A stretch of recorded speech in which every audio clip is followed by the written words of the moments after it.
네, 안녕하세요. 박중사입니다. 네, 이번 시간은 2025년 7월 18일 금요일 장을 리뷰하고 다음 주 시장을 준비하는 시간 간략히 갖도록 하겠습니다. 자, 먼저 목요일에 있었던 야간 선물은 0.52% 상승했었고, 그때 외국인 선물은 879억 매수였습니다. 그래서 금요일 장은 0.51% 상승 출발해서 이거 선물 기준입니다. 소폭 밀린 약보 앞선 마감했고요. 금요일 야간 선물은 0.22% 하락했고 외국인은 선물에서 큰 특이사항을 보이지는 않았습니다. 미국 7월 옵션 만기일이 끝났죠.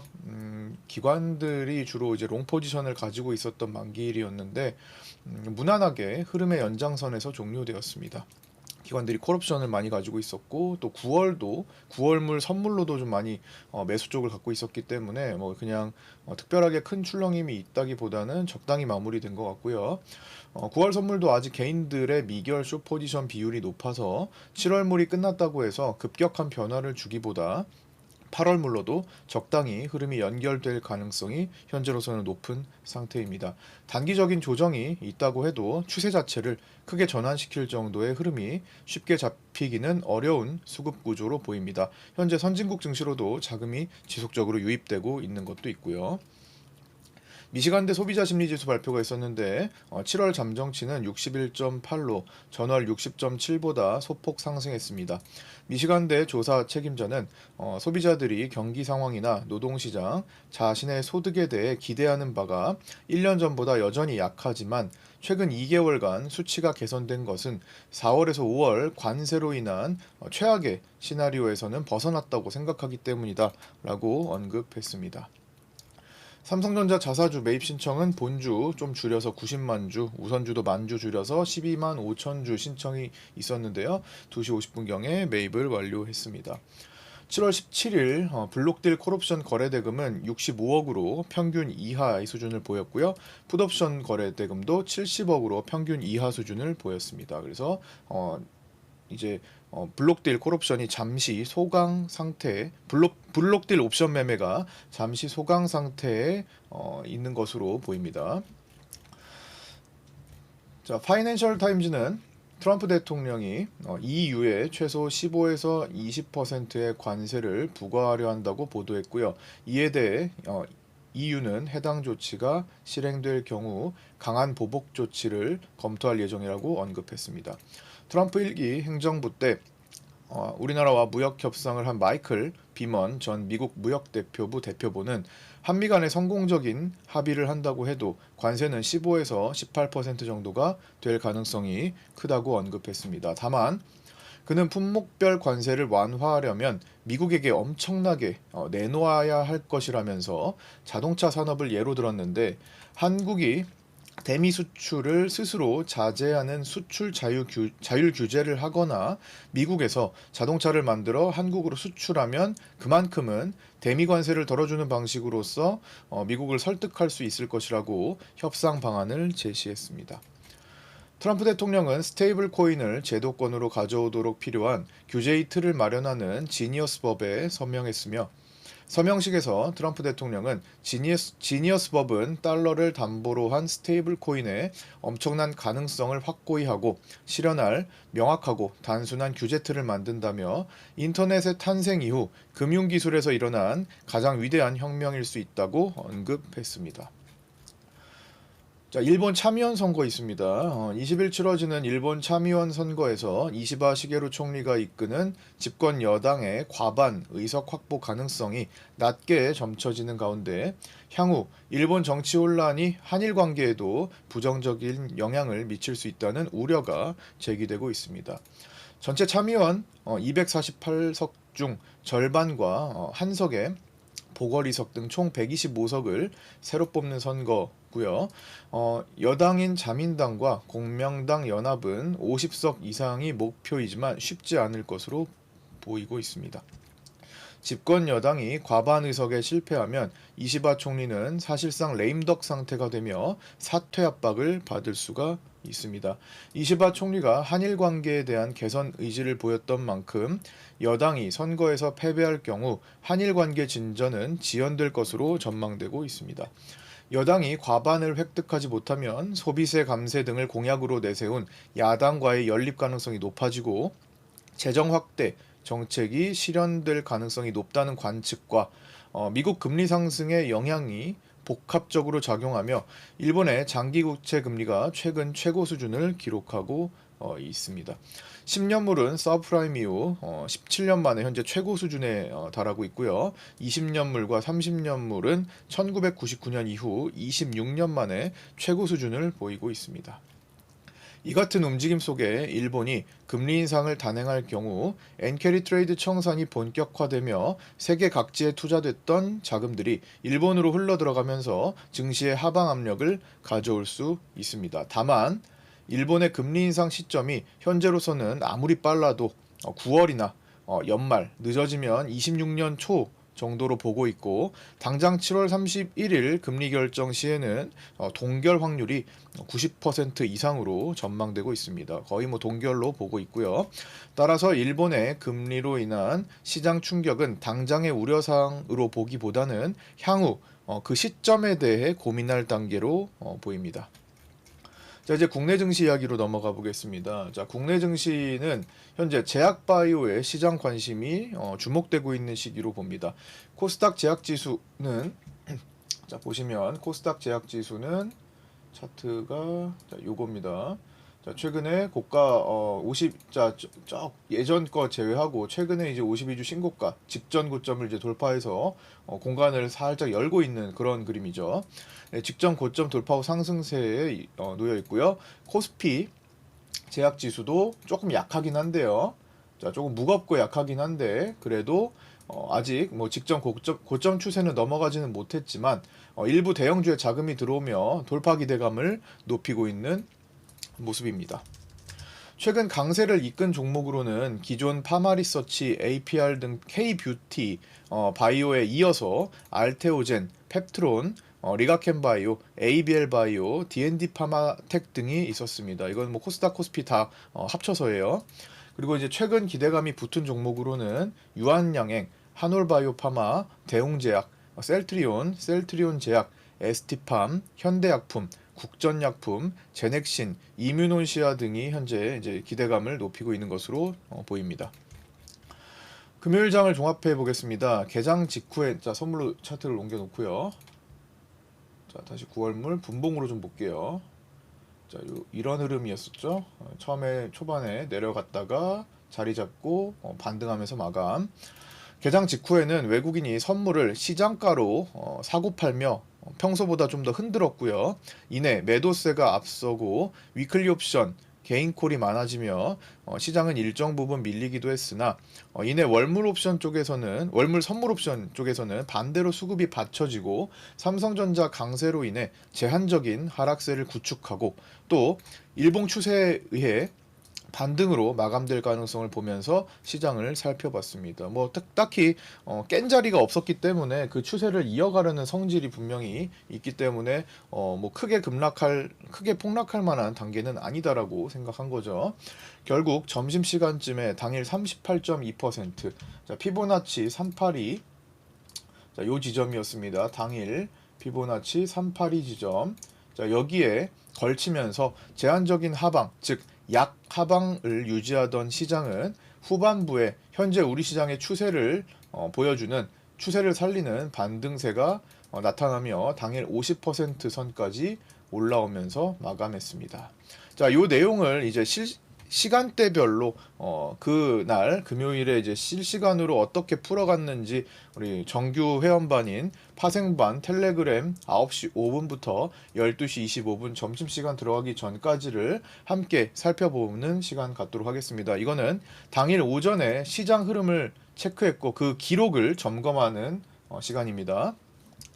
자, 일단 텔레그램 파생반 정혜연방 제가 라이브 방송을 하면서도 실시간으로 계속 그때그때 중요 포인트들을 계속 텔레그램에 언급드리고 정리해드리고 있습니다. 관점까지 해가지고요. 자, 먼저 8시 55분에는 8시 54분 봉을 체크했습니다. 8시 54분 봉 외국인의 276계약 선물 276계약을 포함해서 이제 밑으로 매도했다. 초반에 이제 프리장 때였죠.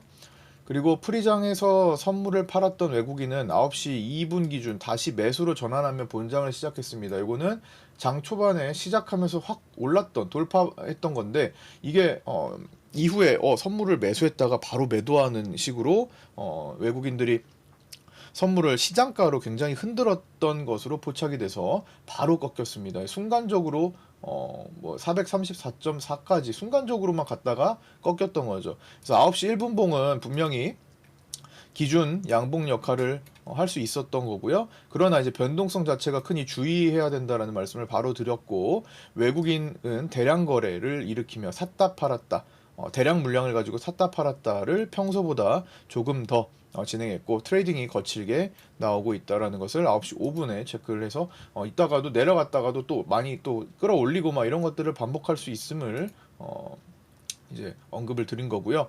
급락 순간에 개인의 위클리 옵션, 콜 옵션 쪽에서 11억 매수세가 나왔습니다. 그러나 만기도 아니고 만기 하루 남아 있었고요. 전체 추세는 상방으로 살아 있어서 받아주는 힘도 만만치 않습니다. 이거를 9시 10분에 언급드렸죠. 자, 받아주는 힘도 만만치 않습니다. 그렇게 추세가 어떻게 형성되는지를 이제 봐야 했던 거고요. 9시 9분 봉으로 외국인들이 대량 선물 매수를 했는데 요거는 315계약을 한 번에 매수하는 것을 포함했습니다. 그래서 대량 매수 한 번 들어오면서 끌고 올라왔던 거죠. 타점이 될 수 있겠죠. 당연히 요 자체가. 그 다음에 오늘 금요일 외국인 선물은 시장가로 대량 매도 매수를 반복하는 거친 모습이 이제 장 초반에 나타난 거 다시 점검했고요. 얼마 전에 9시 12분에 얼마 전에는 외국인이 위에서 기다렸다가 매도하는 수동적인 모습을 보였지만 오늘은 적극적인 거래로 아침을 시작했죠. 9시 12분에는 한쪽으로 힘이 쏠려 있는 게 아니기 때문에 충분한 지점을 노리는 매매가 유리합니다. 한쪽으로 뭐 계속 상방도 아니고 계속 하방도 아니라는 걸 말씀드린 거고요.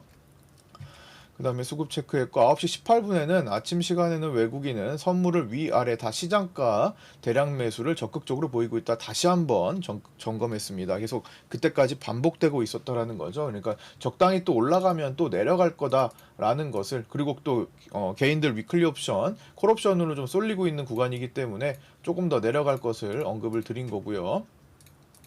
그러니까 올라가면 내려가고 내려가면 또 올라가고죠. 현재 외국인 선물 9시 34분 기준으로, 자 34분은 요때입니다. 자 요때 기준으로 선물 100계약 이상 시장가 거래가 이제 매수 12번, 매도 12번으로 비슷했죠. 그래서 시장 출렁임이 많은 아침 시간이었고요. 그 다음에 이제 매도 쪽이 조금 더 쏠리는 시간으로 넘어갔었거든요. 이제 그것도 체크해 드렸습니다. 뒤에서.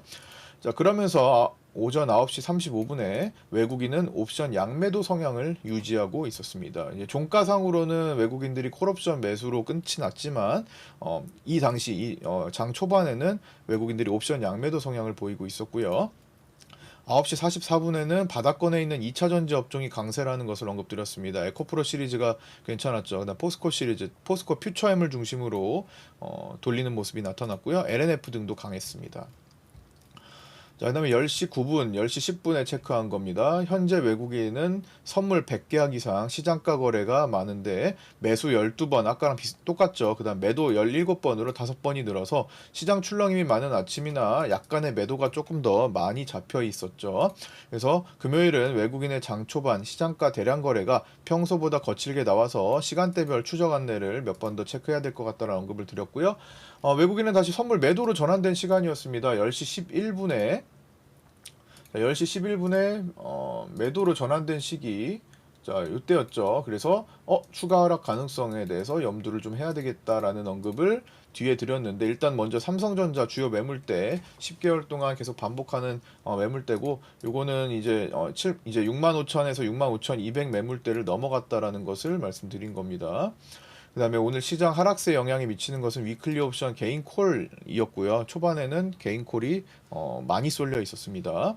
그 다음에 위클리 옵션 만기 베팅 포지션 현황을 10시 21분 기준으로 체크를 했는데요. 처음에는 외국인들이 하방 배팅을 보이고 있었죠. 이거는 현재 장 종료 시점 이후에는 조금 완화가 됐습니다. 이 정도까지는 아니고요. 약간 이제 이런 식으로 완화가 됐습니다. 이제 양매수 성향으로 살짝 바뀌어 있습니다. 그러나 그래도 풋옵션이 더 우위에 있는 상태고요. 외국인들은. 자, 개인은 상방 쏠림이 좀 있었죠. 자, 요것도 장 마치고 아니 뭐 이거는 큰 차이가 없이 끝났어요. 개인들은 계속 콜옵션을 유지했었으니까. 자, 그다음에 그 당시 시간에 10시 21분 기준으로 금융투자는 양매도 포지션을 하고 있었습니다. 자, 그다음에 10시 24분에 자, 요게 중요했는데요. 요 차트에 이제 그림을 그려드렸는데, 자, 일단 요약하자면 현재 수급상 진폭은 현재보다 아래로 좀 더 확대될 가능성이 높은 상황이지만 충분히 밀리면 매수세 유입이 많은 추세가 잡힌 시장이다. 이게 뭘 뜻하냐면요. 자, 이 자리였죠. 자, 여기. 자, 요때 시간이 10시 24분이니까 자, 여기입니다. 자, 여기 구간 여기서 딱 찍었네요. 자, 캡처를 여기서 했는데 자, 이건 뭐 아래로 지금 진폭 저점이 당일 진폭 저점이 여기였잖아요. 그 당시에는 이것보다는 밑으로 내릴 확률이 현재는 높다. 수급상 분석하면 저거보다 내려가겠다. 그러나 계속 한없이 내려가는 것이 아니라 어느 정도 밀리면은 매수세 유입이 잡혀 있기 때문에 그 다음 라인에서 어디서 제동 거는지 보고 또 그 다음에 바닥 잡는 과정을 본다면은 그 다음부터는 좀 반등으로 노려볼 수 있겠다. 뭐 이거를 말씀을 드린 거죠. 차트에 이제 찍어 드린 거는 이제 일목 균형표 상도 점검을 했었고요. 그리고 자, 이런 것에 대한 자세한 내용은 이제 파생반 특강에서도 언급을 드리고 있는 거기 때문에 이제 들어오신 분은 교육반으로 들어오신 분은 그걸 공부하시면 되고요. 최근에 오신 분들 특히. 그 다음에 10시 25분에 월물 외국인 품매도로 방어세. 자, 하방 경직 효과를 내고 있는 것을 체크를 했고요. 적당히 밀리면 방어하겠다라는 의지가 지금 나타나고 있는 것을 체크해 드렸고 24번, 25번 같은 때 그때네요. 예. 그러니까 하방 경직, 그러니까 이걸 다시 요약해서 풀어드린 거예요. 적당히 더 밀리면 진폭은 확대되지만 적당히 더 밀리면 방어하겠다. 그래서 그 다음에 외국인 콜매도가 437.5에서 432.5에 이제 분포되어 있었고요. 이거는 신규 매도가 주력이었던 것으로 확인되고 추정됩니다. 그 다음에 10시 27분에는 반대로 개인 위클리 옵션에서는 해당 자리를 또 신규 매수한다를 바로 연결해서 드렸고요. 삼성전자가 힘 빠지는 시기가 있었습니다. 10시 36분에 그 영향을 좀 받고 있다 해서 여기가 요 구간에 내려갈 때가 이제 삼성전자가 올라가다가 힘 빠지는 시기. 자, 그 다음에 파생반에 올려드렸던 1차 지지 테스트 구간에 들어왔고요. 삼성전자에서 빠진 돈들은 외부로 가지 않고 시장에 머물러서 다른 종목으로 이동하면서 시총을 어느 정도 유지하는 게 추세장의 특징이다라는 언급을 드렸고 10시 42분에는 외국인 월물 콜 매수가 440 중심으로 위쪽으로 그리고 기존 콜 매도를 일부 환매수하는 모습을 보인다라고 말씀을 드렸는데 종가 기준으로는 이게 437.5까지 내려왔습니다. 그리고 10시 52분에는 이제 좀 더 내려가기 직전에 삼성전자 빠지면서 하이닉스가 살짝 들어오면서 이제 반등도 이제 노릴 수 있겠구나를 예고하고 있고요. 삼성전자가 음봉 전환까지도 만들어졌습니다. 당시에 위에서 1,400원을 찍어 누르고 있는 구간이 되었고요. 10시 56분에는 선물 옵션 수급은 크게 확대가 되지 않아도 삼성전자로 인해 시총 자체가 내려가는 효과가 발생 중이었던 거죠. 그래서 삼성전자가 하락을 멈추면 반등으로 갈 수 있다. 아니면 저점이 찍힐 수 있다라는 것을 뜻합니다. 그러면서 위클리 콜옵션 쪽으로 조금 더 개인 콜 매수가 증가되었고요. 시장은 그만큼 또 부담을 증가시킨 것도 있었다. 그래서 저점이 11시 7분까지 나오는 동안에 개인들의 위클리 콜옵션이 조금 더 늘어났다라는 것을 이제 확인할 수 있었습니다. 자, 그러면서 30억이 넘어갔습니다. 개인들 위클리 콜에. 그 다음에 432.5와 435 위클리 콜옵션의 개인 매수가 계속 메인으로서 증가했고요. 큰 손급 개인이 위클리 콜을 계속 사들이는 것 같기도 한다. 그래서 T를 내고 있다. 30억씩 들어오니까 물론 30억 혼자 다 한 건 아니지만 최소한 10억 이상 들어왔을 것으로 추정이 됩니다. 종가 기준 위클리 콜옵션에서 개인 매수가 30억이 넘는 경우는 1년에 10차례가 채 안 된다고 보시면 됩니다. 200일이 넘는 거래일 동안에 대여섯 차례 내지 10차례가 조금 안 되는 수준이고요. 결국에는 종가로는 16억 매수로 끝났기 때문에 이 해당되는 날은 아니었죠. 자, 그리고 11시 27분에는 위클리 옵션 수급을 제외한 다른 수급은 적당히 하락하면 반등에 초점을 맞춘 흐름이 나오면서 이제 반등도 생각을 해야 된다라는 것을 언급을 드렸습니다. 다만 위클리 옵션은 당장 월요일이 만기니까 30억에 대한 금액은 최대한 녹이고 싶어 하겠죠. 이거는 시간을 끄는 방식으로 녹일 수도 있다. 그래서 반등이 나오고 계속 쭉쭉 반등이 나오는 게 아니라 이렇게 시간을 끄는 방식으로 콜옵션을 좀 더 녹이려고 할 수 있겠다라는 거죠. 자, 그래서 여기 해당 추세가 이렇게 돌파가 되기 전까지는 그 개인 콜을 좀 녹이는 시간을 보냈던 겁니다. 그 다음에 볼벤 이격 축소 시간 체크했고요. 그 다음에 다시 한번 위클리 옵션 포지션을 점검했는데 11시 41분 기준으로 역시나 외국인들은 풋옵션 쪽으로 쏠려 있었고, 그 다음 개인들은 콜옵션 쪽으로 쏠려 있었고, 금융투자는 양매도 성향이었습니다. 단 월물은 위클리와 반대 구조로 확대 중이어서 얘를 반대로 또 꺾어 놓는 그런 반등 효과가 있기 때문에 위클리만으로는 볼 수 없는 것을 언급을 드렸던 거고요. 위클리 개인 콜옵션은 432.5와 435 콜이 주력이라 결국 그것만 안 주면 되는 상황이 된다. 그래서 결국에는 코스피 200이 금요일 종가로 431 정도에서 끝났는데 432.5와 435 콜을 개인 콜을 수익을 내주려면 월요일에 그만큼 올라가서 끝나야겠죠. 기억할 것은 어제 리뷰 영상 썸네일 제목에 써드린 것처럼 추세를 지키고 있는 시장은 무섭다. 자, 어제 리뷰 영상 제목입니다. 추세를 지키고 있는 시장은 무섭다. 그래서 기본적으로 최종적으로 돌파했던 자리를 한 번도 깨지 않은 시장이다. 그래서 이걸 뭘 뜻하냐면 수급이 뭐 하방이 있어도 최대한 반등해서 시장을 일봉상으로 상단에 머무르게 하는 그런 모습이 계속 잘 나오고 있다라는 거죠. 시장의 유동성이 공급되면서 계속 시장을 받치고 있다. 바이 더 딥, 떨어지면 누군가는 매수로 들어온다라는 겁니다. 위클리 옵션은 30억대, 이제 콜 옵션은 유지 중인데 주로 432.5에 자리 잡고 있습니다. 그래서 그것만 안 주는 정도로 반등이 나올 수 있다라는 것을 다시 한번 언급드리면서 그렇게 오전장을 마쳤습니다. 그래서 전체적으로 아까 전에 좀 덜 떨어졌을 때는 진폭을 아래로 확대할 수 있다. 그런데 한없이 내려가는 것이 아니라 적당히 그 432.5 개인 위클리 콜만 주지 않을 정도로 제한적인 상승을 만들겠다 정도, 제한적인 반등을 만들겠다 정도에서 결국에는 이제 베이시스가 0.45 정도 되니까 코스피 200 432.5는 한 433 정도 되거든요. 여기 위로 넘어가지 않는 그림이 나오는 거죠. 그래서 반등도 제한적이다. 그러나 이제 382 50%요 정도에서 이제 그쳤다. 이렇게 풀어갈 수 있었던 날이었습니다. 그래서 파생반 정회원방에 이제 올려드리는 파생반 글이고요.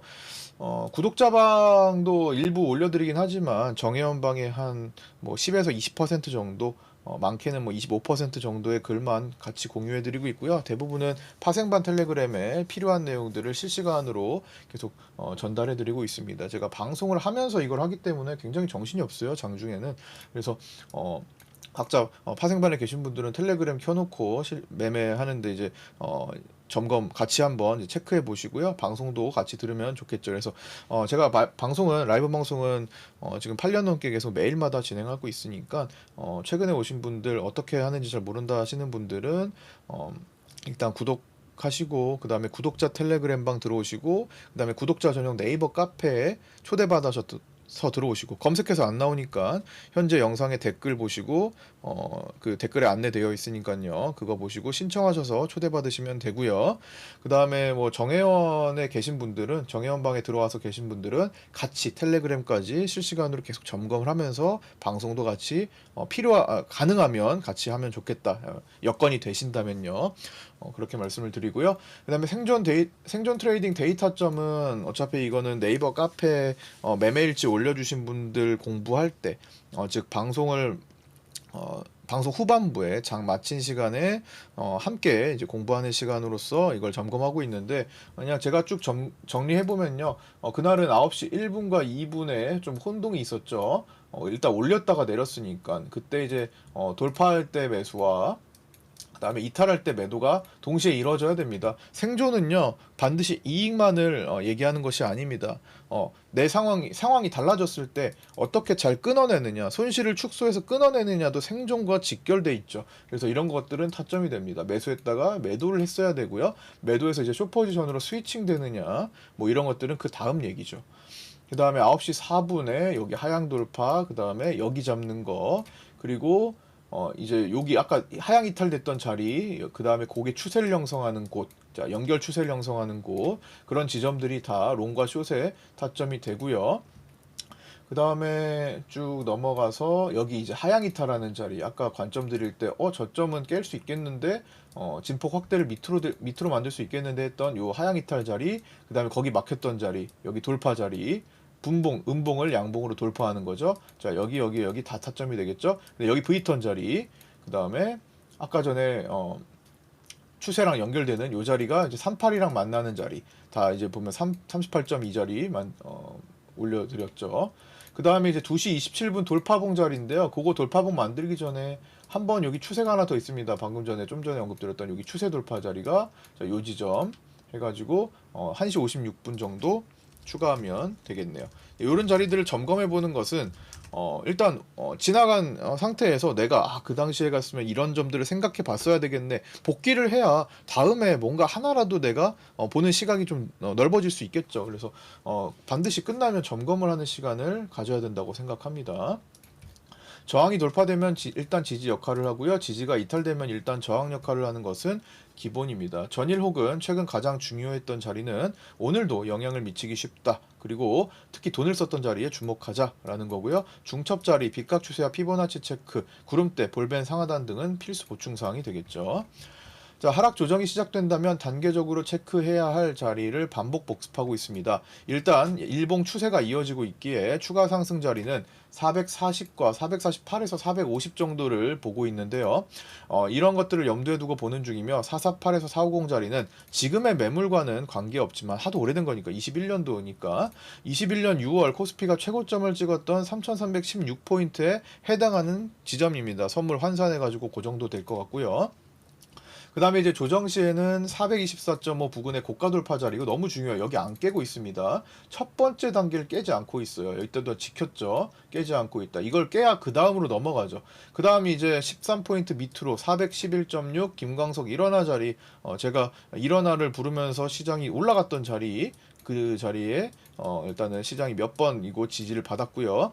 그 다음에 바로 붙어 있는 자리에 2번과 3번은 비슷한 자리입니다. 6월 24일 시가 410.35와 그날 저가 409.4 부근, 여기서 이제 갭이 발생했던 요 자리죠. 자, 여기를 이제 지키는 거. 지난번에 다 지켰습니다. 수차례 지지받아서 여기는 다소 탄탄해져 있는 상태이기 때문에 이 탄탄함이 꺾이면 어떻게 될까를 한번 생각해 봐야 되겠습니다. 탄탄한 게 꺾이면 그만큼 쏟아내기도 쉽겠죠. 그 다음에 6월 23일과 24일의 갭자리인 404포인트대, 여기서 한 6포인트 정도 더 내려가겠죠. 그게 이제 76.4%, 피보나치 76.4에 해당하는 자리로 보이고요. 그 다음은 이제 400포인트 라운드 피겨 자리와 392, 383에서 385인데 이 385 자리가 현재 기준으로 자, 저점과 고점을 연결한 61.8% 자리에 해당된다고 볼 수 있습니다. 자, 이렇게 되겠고요. 큰 상승 추세가 이어지고 나서, 지금은 큰 상승 추세로 볼 수도 있죠. 몇 개월간 이어지고 있으니까. 그래서 그 다음에 조정이 왔을 때는 기준에 따라 피보나치 38.2에서 50% 정도, 자, 저점과 고점을 어디로 고점은 이제 잡으면 되는 거고, 저점을 어디에 잡느냐에 따라서 이게 38.2냐 50%냐 로 볼 수 나눠 볼 수 있는데, 그 정도의 조정 구간을 보이고 이후에 그걸 딛고 추가적인 상승세를 더 보여준 경우가 많았습니다. 특히 가장 유명했던 이제 서프라임 때나 닷컴 버블 때도 보면요, 서프라임 직전과 닷컴 버블 당시에 하락 전환 전 상승하던 시기, 차트를 한번 넘겨보시면, 지금은 제가 너무 길어지니까 차트를 이제 보여드리지 않고 생략하고 있는데 이거 직접 한번 비교를 해보시면 좋을 것 같습니다.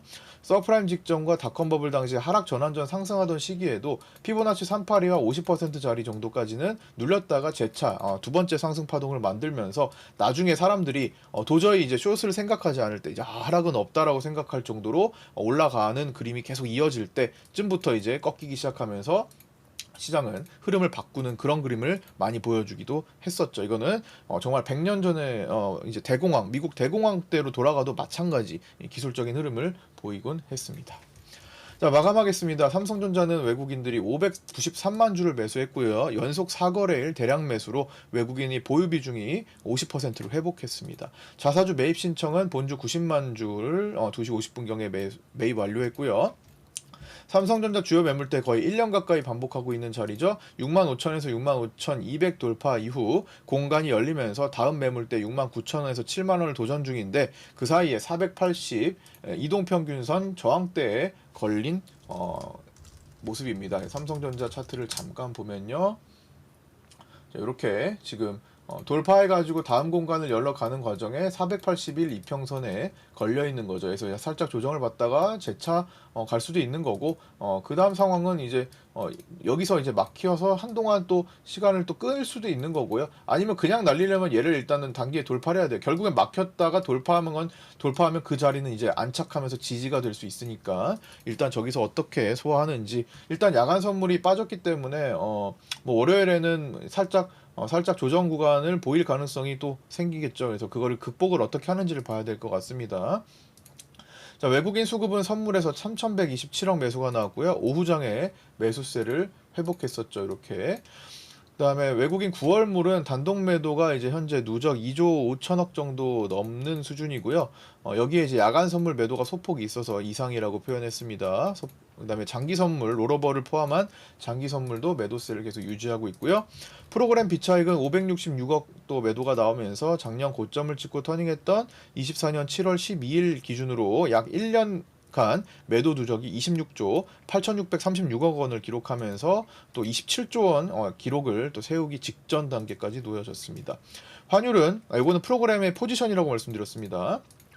환율은 7월물 달러 선물 기준 1,392.6원으로 정규장을 종료했고요. 이제 월요일이 달러 선물 만기일이기 때문에 8월물로 이제 넘어가서 봐야 됩니다. 8월물은 1,390.2원으로 정규장을 종료했습니다. 이것도 적을게요. 8월물 거래가 이제 18만 계약이 넘어서면서 많이 이제 올라왔거든요. 1,390.2원으로 마감했습니다. 외국인은 정규장에서 이제 7, 8월물 다 섞어서 932억 매도가 나왔고요. 여전히 환율은 장기 추세 빗각을 장기 추세를 유지하면서 지금 이번 7월에 가까스로 지키고 있는 모습입니다. 그래서 이제 금방 1,400원이 온다고 말씀드렸는데 뭐 거의 다 왔습니다. 1,400원, 뭐 10원이면 금방이죠.